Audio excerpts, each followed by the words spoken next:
Silahkan.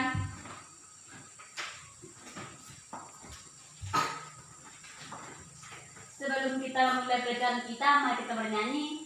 Betapa kita tidak bersyukur. 1, 2, 3, ya. Betapa kita tidak bersyukur, bertanah air kaya dan subur, lautnya luas, gunungnya megah, menghijau padang, bukit dan lembah. Itu semua berkat karunia Allah yang agung maha kuasa. Itu semua berkat karunia Allah yang agung maha kuasa. Mari kita bersatu dalam doa. Ialah kami berkata dalam kerajaan surga, kembali kami ucapkan syukur kepada ya Pak, di mana berkat dan karunia yang masih Engkau berikan kepada kami, hingga kami dapat berkumpul di sekolah yang kami cintai ini ya Bapak. Ya Bapak, sebentar saja kami akan mendengarkan sebagian dari firman-Mu. Buatlah itu tongkat dan curi bagi kehidupan kami sehari-hari. Indah doa kami, terpuji nama-Mu, kini kekal sampai selama-lamanya. Amin.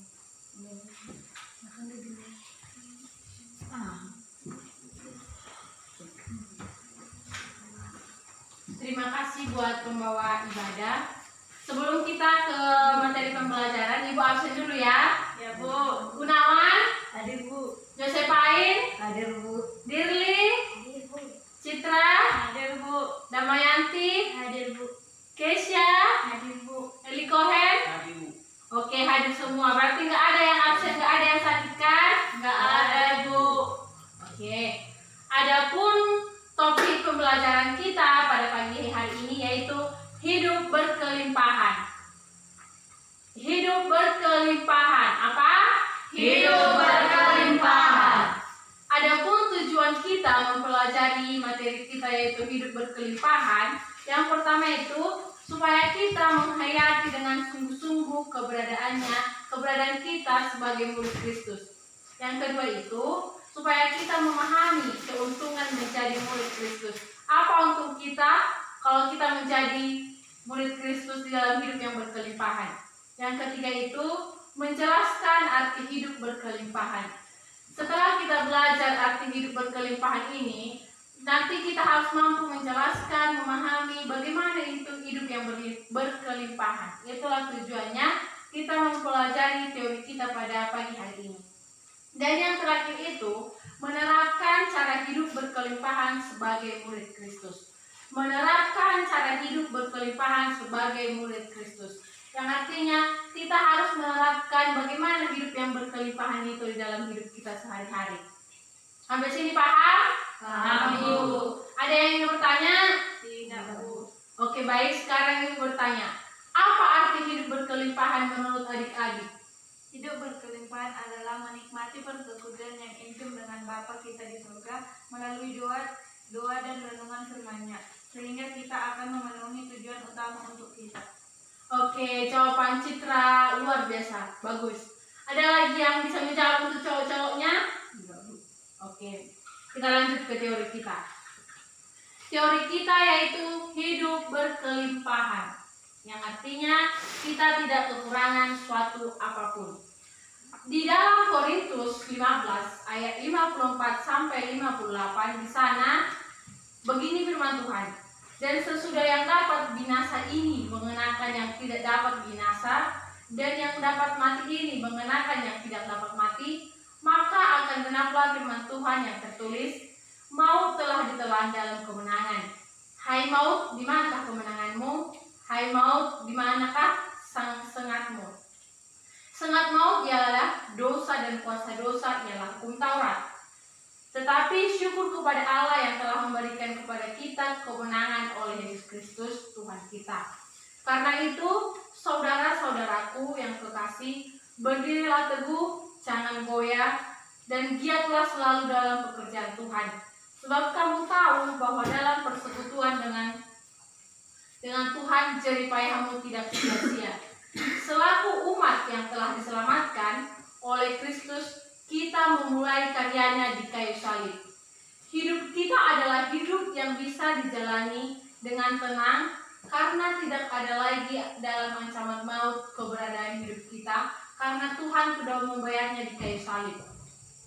Orang Kristen menjalani kehidupan di dunia karena ketenangan, kejaminan pemeliharaan akan kasih Allah, baik secara rohani maupun secara jasmani. Yang artinya kita memiliki ketenangan baik di rohani kita, jasmani kita selalu dilindungi Tuhan, kita dihidupi Tuhan, kita berkelimpahan, kita berkecukupan, seperti itu. Sekarang ibu bertanya, pernahnya adik-adik nggak makan karena nggak ada beras? Berarti Tuhan cukupkan untuk beras itu kan? Pernahnya adik-adik kehausan karena nggak ada minum? Oke, itulah salah satu contoh yang paling sederhana bahwa kita selalu dilimpahkan Tuhan dalam kehidupan kita segala hal yang kita butuhkan. Materi kita di dalam hidup berkelimpahan ini, Kristus sebagai pemimpin yang layak diikuti. Apa? Kristus sebagai pemimpin yang layak diikuti. Arti Kristus sebagai pemimpin yang layak diikuti yaitu pemimpin kita harus layak mengikuti dia karena dia memiliki contoh, dia sanggup. Jika kita mengikuti perintahnya, kita tidak akan ragu, kehidupan kita akan tercukupi, segala yang kita butuhkan akan Tuhan cukupi. Semasa hidupnya di dunia ini, Tuhan Yesus adalah seorang pemimpin. Tuhan Yesus sebagai seorang Pemimpin. kemanapun dia pergi, banyak orang mengikutinya. Pertama-tama, banyak orang yang sakit disembuhkannya. Siapa orang sakit yang sembuhkan Tuhan Yesus? Orang buta, ya pintar. Tuhan menjamah, dia langsung sembuh, dia dapat melihat kembali. Maka tersiarlah berita bahwa kepemimpinan Tuhan itu mendapatkan keselamatan di seluruh Syria dan dibawanya kepada semua orang yang mengalami sakit penyakit. Berbondong-bondong mereka mengikut Tuhan. Mereka datang dari Galilea ke Dekapolis, dari Yerusalem, dan dari Yudea dan seberang Yordan. Nanti adik-adik bisa dapat membacanya di rumah, yaitu di dalam Matius 4 ayat 24 sampai 25. Selain itu, Tuhan Yesus juga mengajarkan bagaimana seharusnya menjalani hidup agar mendapat makna terbaik. Yang artinya kita menjalani hidup ini bukan sembarang hidup, yang artinya kita memiliki makna yang paling baik di dalam hidup kita, seperti itu. Contohnya melayani. Melayani itu bukannya harus adik-adik harus berkhotbah di jalan-jalan, bukan hal seperti itu. Yang artinya adik-adik dapat menjadi contoh, itu sudah sebagai contoh pelayanan. Yang artinya kau dipuji dari cara berpakaianmu, cara perkataanmu, seperti itu. Berarti kita melayani Tuhan, seperti itu. Dari pesan Tuhan Yesus, kita dapat ambil pelajaran sebanyak 3 hal.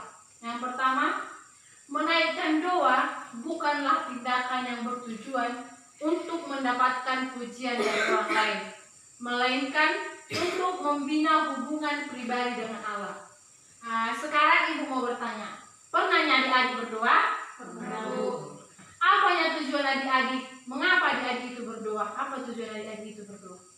Mengucapkan syukur, Mengucap syukur. Selain itu, berbagi cerita dengan Tuhan, berbagi cerita dengan Tuhan. supaya dikabulkan. Oh, agar dikabulkan. Pernahnya kalian bercerita, Tuhan Yesus, aku pengen ini, kabulkanlah Tuhan, berikan rezeki orang tua. Aku pernahnya kalian kayak gitu. Mungkin itu yang paling sering ya.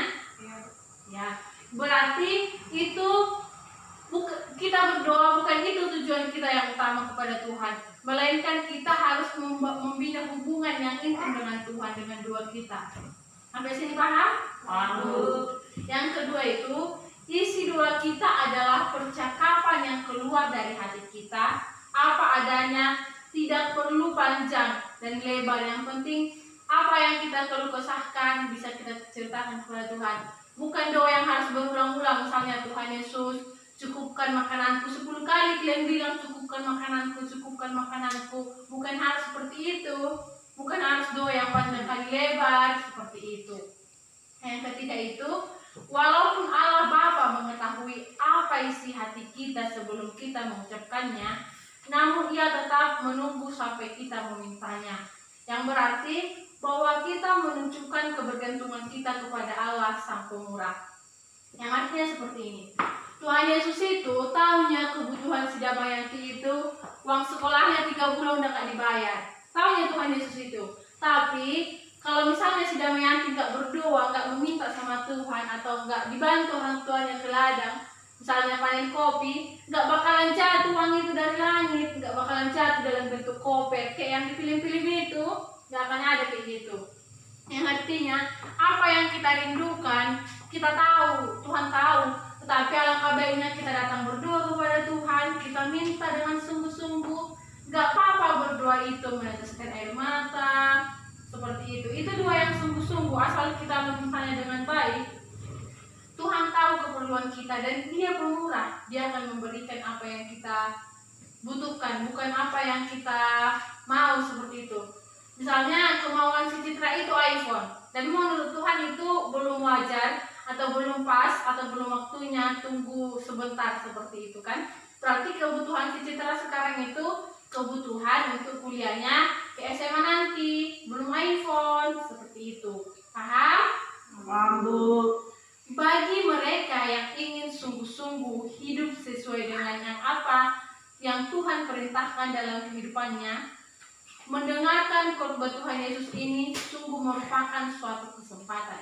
Yang artinya di dalam kehidupan ini kita dapat mendengarkan khotbah yang disampaikan oleh pendeta, itu sukacita yang sangat baik.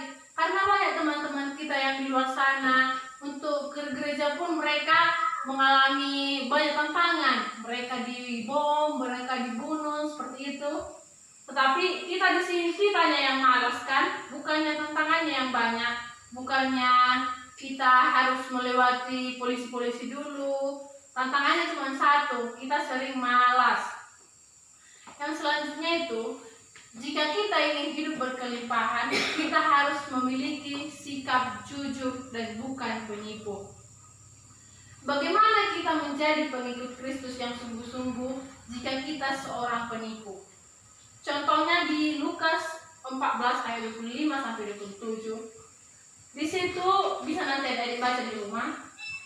Kita diajarkan bagaimana murid-murid Tuhan Yesus itu yang bersiap untuk membawa kayu salib itu. Di situ dibuat Tuhan bagaimana kesungguhan Tuhan Yesus itu, bagaimana kesungguhan kita dan bagaimana kerinduan. Yang kedua itu, dengan percaya kepada Kristus, kita juga menerima hidup yang berkelimpahan. Kita dengan percaya, tadi kan Ibu sudah banyak menjelaskan. Namun intinya yang harus dapat kita pegang dalam hidup kita itu kita percaya. Kita jangan mendua, jangan bimbang, seperti itu. Kita harus percaya dengan sungguh-sungguh. Seperti di Yohanes 10 ayat 10, seperti ini ucapan Tuhan Yesus. Pencuri datang hanya untuk mencuri dan membunuh dan membinasakan. Aku datang supaya mereka mempunyai hidup dan mempunyai segala hidup yang berkelimpahan. Sungguh benar, hidup di dalam Tuhan adalah hidup yang penuh dengan kelimpahan. Kenapa? Karena Dia sudah menjanjikannya itu di dalam Yohanes 10 ayat 10. Dia datang agar setiap umat mencapai hidup yang berkelimpahan. Berkelimpahan itu artinya cukup, sanggup, nggak kekurangan, seperti itu. Berkelimpahan bukannya bermewah-mewah, pakai emas 1 kilo di gelangnya, gelang kalungnya 1 kilo untuk dipakai jalan-jalan, bukan seperti itu. Hidup yang berkelimpahan. Dan kita harus mengakui bahwa kita itu pengikut Kristus yang sejati. Jangan nanti ada tawaran dari kanan, kiri, muka, belakang, kita cepat meninggalkan Tuhan kita demi seseorang. Misalnya si Damayanti memiliki kekasih lewat Facebook atau TikTok zaman sekarang kan. Kekasihnya ini Islam, namun dibilang pacarnya inilah sama dia. Halnya nyetong perhepeng kan, dibilang lah, dek, ngikutlah kau sama aku, tinggalkanlah Tuhan Yesusmu, seperti itu. Namun si Damayanti karena udah nengok ketampanan dan mobil pribadi cowok ini di TikTok itu, jadi dia cepat tergoda. Dia meninggalkan Tuhan Yesus itu karena godaan dari kekasihnya. Bukan hanya dari kekasih, dari teman, dari lingkungan kita, seperti itu. Kita mempunyai lingkungan yang beragam. Maka kita harus bisa menempatkan diri dan menyesuaikan diri di mana kita berada. Paham? Tahu. Sekarang ibu mau bagi kelompok. Kita membuat tugas kelompok. Kelompok pertama itu si Eli Cohen, si Kesha, si Damayanti kelompok pertama. Kelompok kedua itu si Citra, si Dirli, si Yosefain dengan Gunawan satu kelompok. Tugasnya akan ibu kasih, ibu share sekarang. Adik-adik perhatikan bentuk kelompoknya. Tugasnya yaitu dicatat.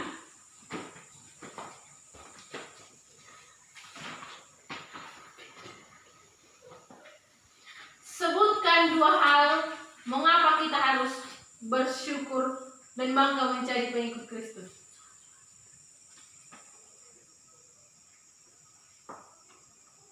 Tulis.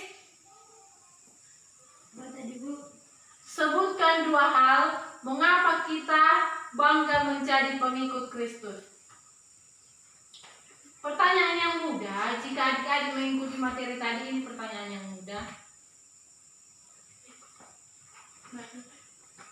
Yang kedua, coba adik-adik jelaskan dengan bahasa yang sederhana seperti itu. Dari mana kita tahu bahwa hidup kita akan berkelimpahan? Atau misalnya dari iblisnya itu, atau siapa yang menjanjikan kita akan mendapat hidup yang berkelimpahan? Dari materi yang ibu sebutkan tadi itu sudah ada.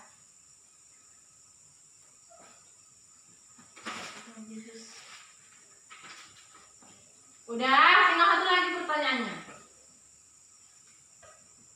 Tunggu, Bu. Ya.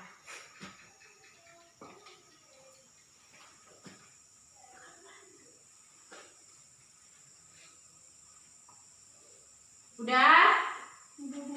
Pertanyaan ketiga, apa yang harus kita lakukan untuk mendapat hidup berkelimpahan? Gampang kan?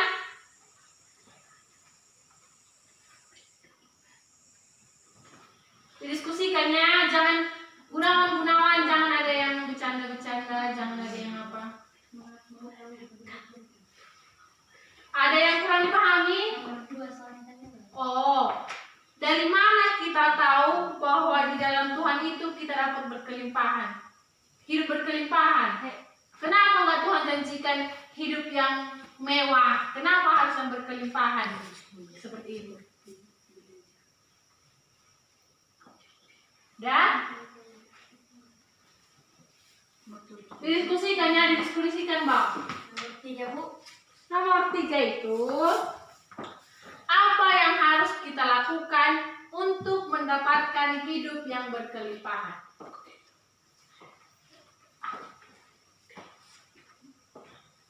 Diskusi kelompok, Bang, diskusi kelompok.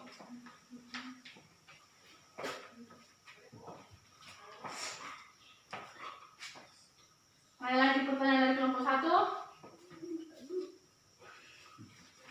Dari kelompok 2?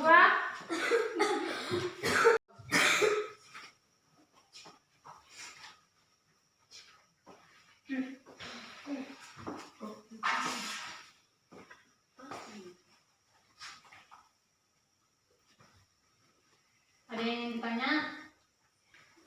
Kalau belum dipahami bisa ditanyakan.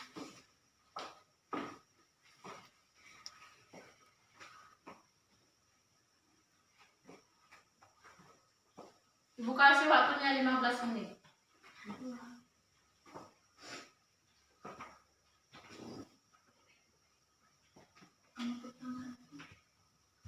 Ada yang ditanya pertanyaan di mana yang sulit? Nomor pertama apa tadi, Bu? Sebutkan dua hal mengapa kita bangga menjadi pengikut Kristus. Kenapa kau bangga menjadi murid Tuhan Yesus, menjadi pengikut Kristus? Apa sih kelebihan Tuhan Yesus itu? Kenapa enggak pengikut iblis saja kau? Kenapa harus Tuhan Yesus? Apa kelebihan Tuhan Yesus itu?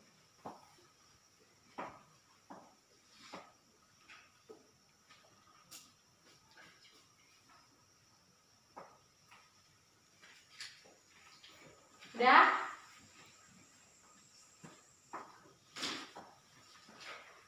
Menurut pendapat kelompok ya, ini enggak harus ibu bilang harus yang betul, enggak. Bagaimana pendapat buat kelompok itu seperti itu.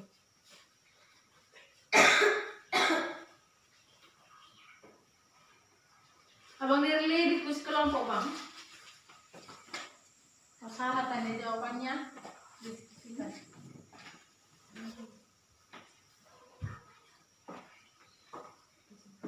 Ada yang siap?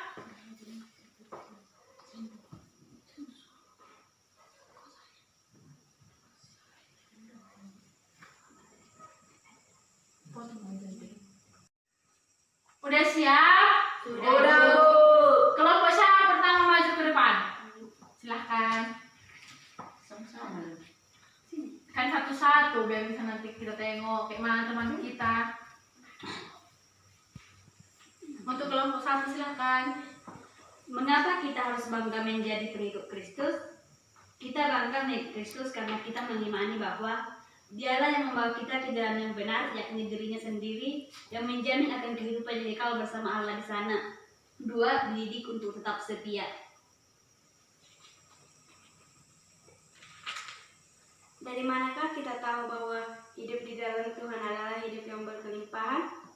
Dari kita mengasihi Tuhan dengan sepenuh hati, segenap jiwa, dan segenap akal budi, percaya pada janji-janjinya, dan mengamali kuasanya. Apa yang harus kita lakukan untuk mendapatkan hidup berkelimpahan? Kita harus baik kepada orang lain, rajin belajar, dan taat kepada orang tua. Jawaban kelompok satu belum bagus. Kita tepuk tangan untuk kelompok satu. Silakan duduk. Kelompok dua silahkan. 1. Tuliskan dua hal yang menjadi bangga pengikut Kristus. 1. Tuhan Yesus selalu berbagi dan hidup secara berkecukupan. 2. Tuhan Yesus tidak pernah memandang hidup umatnya secara ekonomi ataupun fisik. 2. Dari manakah engkau mengetahui hidupmu secara berkelimpahan? Kita mengetahui bahwa di dalam Yesus hidup kita berkelimpahan ialah di dalam hidup kita selalu berkecukupan, dan Tuhan tidak akan memberikan kita kekurangan, dan Tuhan mendengarkan segala keluhan umatnya. 3. Apa yang dilakukan untuk mendapatkan hidup berkelimpahan? 1. Bersekutu dengan Bapa yang di sorga. 2. Selalu bersyukur. 3. Mendengarkan firman Tuhan dan merenungkannya. 4. Melibatkan Tuhan dalam segala hidupnya. Iya, jawaban kelompok dua bagus. Tepuk tangan. Terima kasih untuk kelompok satu dan kelompok dia yang sudah aktif untuk menjawab pertanyaannya. Sekarang itu, dari pembelajaran kita hari ini, dari pertanyaan dan jawaban yang sudah adik-adik berikan, kita dapat mengambil dalam kehidupan kita bahwa kita hidup bersyukur itu, kita harus bersyukur, kita harus percaya sama Tuhan dengan sungguh-sungguh, kita harus melibatkan Tuhan dalam kehidupan kita harus mengadakan persekutuan yang intim dengan Tuhan Yesus, kita harus membangun komunikasi yang baik dengan Tuhan Yesus, kita harus berdoa dengan sungguh-sungguh, bukan karena kalian rindu pengen makan ayam jadi berdoa biar Tuhan kasihkan kalian ayam, bukan seperti itu. Alangkah baiknya kita mengajak Tuhan Yesus itu di dalam hidup kita dengan hidup yang sungguh-sungguh. Untuk pembelajaran hari ini, ada adik-adik yang ingin bertanya? Tidak, Bu. Tidak ada pertanyaan? Tidak, Bu. Sebelum kita menutup pembelajaran kita ibadah penutup. Siapa yang bersedia membuat ibadah penutup? Silakan. Mari kita satukan hati kita di dalam doa. Ya Bapa kami bertata dalam kerajaan surga, kembali kami ucapkan syukur kepada-Mu ya Bapak, di mana berkat dan karunia Engkau berikan kepada kami hingga kami dapat merasakan cinta dan kasih-Mu. Ya Bapak, tadi kami sudah mendengarkan sebagian dari firman-Mu, buatlah itu suluh dan tongkat bagi kehidupan sehari-hari kami. Ya Bapak, begitu juga dengan kedua orang tua kami dan guru-guru kami, berilah mereka kesehatan, panjang umur dan murah rezeki, agar mereka bisa memimpin kami anak-anak ini ke jalan yang Engkau kehendaki. Inilah doa kami, terpuji nama-Mu kekal hingga sampai selama-lamanya. Amin. Demikian pembelajaran kita hari ini. Sampai bertemu di minggu depan. Adik-adik jaga kesehatan. Sampaikan salam kepada orang tua. Sampai bertemu di materi yang baru. Shalom dan selamat siang. Shalom. Selamat siang, Ibu.